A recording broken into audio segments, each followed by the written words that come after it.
Good evening, Dekalb County. Good evening. Y'all know better than that. Good evening, Dekalb County. Good evening. I'm Attorney Gerald Griggs, the 13th President of the Georgia State Conference and President of the Atlanta NAACP. But more importantly, I'm a child of Dekalb County. Many of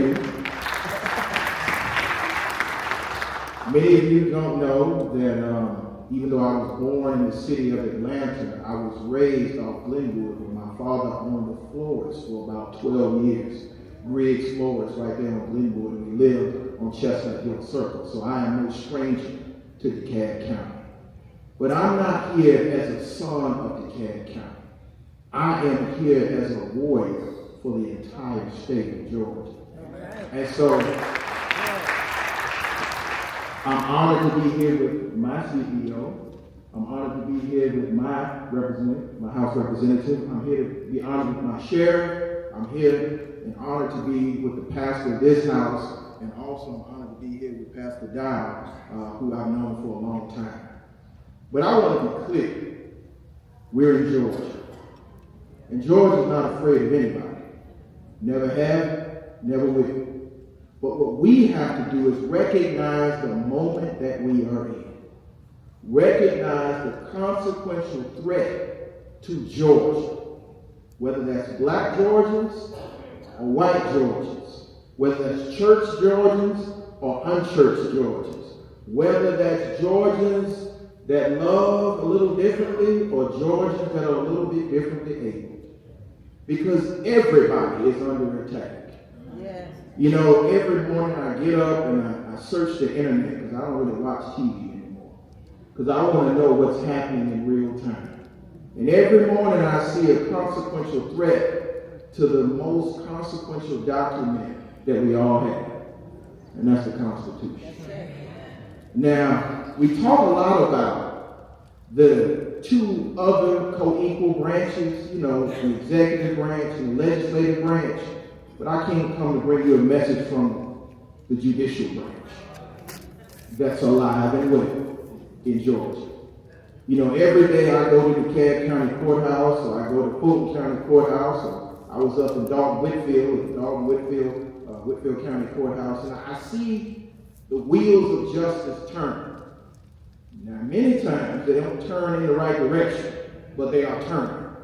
And I'm reminded that regardless of the attacks that are happening on DEI, the attacks that are happening on voting rights, the erasure of history, there's this bill, there's this document that says we the people, in order to establish a more perfect union, to establish these laws in the pursuit of what? Justice.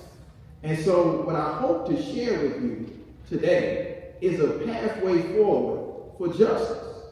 Because remember, when the two other co-equal branches fail, it's the judicial branch that holds the breach. Yes. And I was honored enough on Wednesday to hear from the Chief Justice of the Supreme Court, even though he is resigning and stepping down and coming into private practice, because there's a lot of money to be made in private practice. But he said something that was important to me. He said, while we're in this political conversation, we have to remember that the judiciary is there to uphold the rule of law and hold the breach. I was shocked to hear the Chief Justice of the Georgia Supreme Court say that. But then I also heard from another Chief Justice. Y'all might have heard from him last week. You know, it's very rare you hear from a Chief Justice who reiterated the true legal process to remove a judge. It's not to impeach a judge, it's to appeal. So what I hope to bring to this conversation as we talk about the executive branch, the legislative branch, is that when you feel like your rights are being taken away, it's time to go to the third co-equal branch. It's time to be Thurgood. It's time to be Fred Gray. It's time to make sure that we have another Montgomery moment, which is because of a Supreme Court decision. And so I don't come to bring you gloom. This is a mass meeting, which means after this meeting, you will have marching orders. And when our elected officials are too afraid to do what's right? Yeah. Remember, there are lawyers and judges and law enforcement that will do what's right. Of course, you need to vote, but you also need to participate in the second most important opportunity for a civilian, and that's our jury service.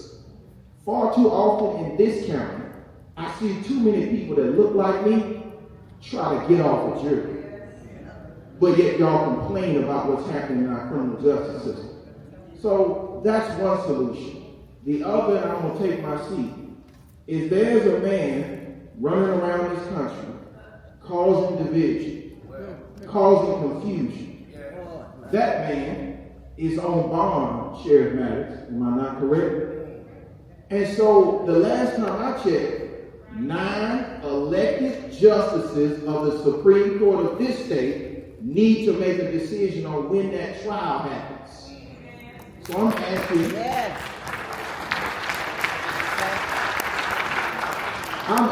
the 4th co-equal branch to send a message to those politicians that wear black robes. It's time for the people to determine whether or not the laws of the state of Georgia have been broken. Now again, I'm not advocating for him to be locked up. I'm advocating for 12 citizens from Georgia to determine if he violated the law of this state. So after you leave here, I need you to get in touch with our 9 justices of the Supreme Court and ask the question, what's taking so long on that appeal? Because unlike in the federal system, there's no law in Georgia that says a sitting president can't be made to sit before the people, 12 people at a time. So again, I'm not here to bring you gloom, bring you depression, talk about what we've been through. I'm here to talk about what we're about to do, and we're going to do it starting in DeKalb County. Thank you.